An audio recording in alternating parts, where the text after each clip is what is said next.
Well, hello, Mr. and Mrs. America, citizens of the free world, and all the ships at sea. It's Tom the Bold Rascal again. And the last time we were talking, I was mentioning the fact that my wife and I are thinking about getting a puppy.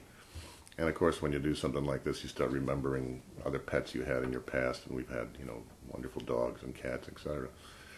And I remember when I first met my wife, she had this wonderful dog. It was a part Springer Spaniel, part Border Collie. And she had this huge black cat named Dancing Harry.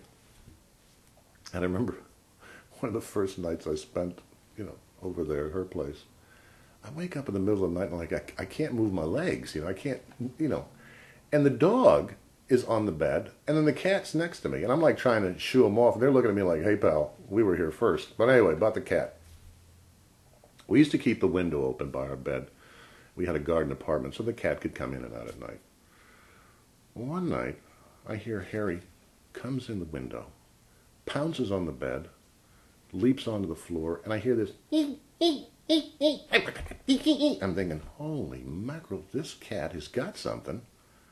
And what? I don't know. I'm thinking like a big rat, So I wake my wife up and I said to her, listen, don't panic. I said, Harry's got something. It's in the apartment. I said, if I turn the lights on, all hell's going to break loose. I said, well, you run and lock yourself in the closet.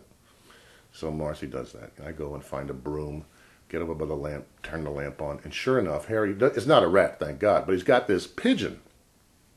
And one of the wings is broken. It was terribly sad, and it's still alive, is chirping and beeping and doing all this numbers and flapping around. Harry grabs that pigeon and back out the window he goes. And I'm thinking, wow, the power of that animal. And the next day, I'm out in our little garden, and I'm hoeing and raking and doing stuff, and I'm looking under this bush, and I see all of these dead pigeons.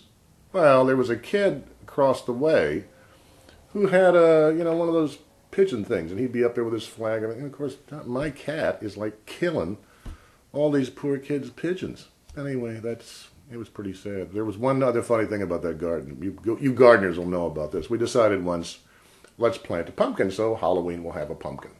So we plant this pumpkin seed, right? And this thing grows and grows and grows. I mean, it becomes unbelievable. It's going up walls. It's doing, it goes on forever. We never got any pumpkins. Later we find out that you've got to plant more than one because the one, the guy's looking for the gal, whatever. I'm not a botanist, but I'll say one thing with that pumpkin vine. It took a long journey looking for the right girl. Anyway, till we meet again, goodbye.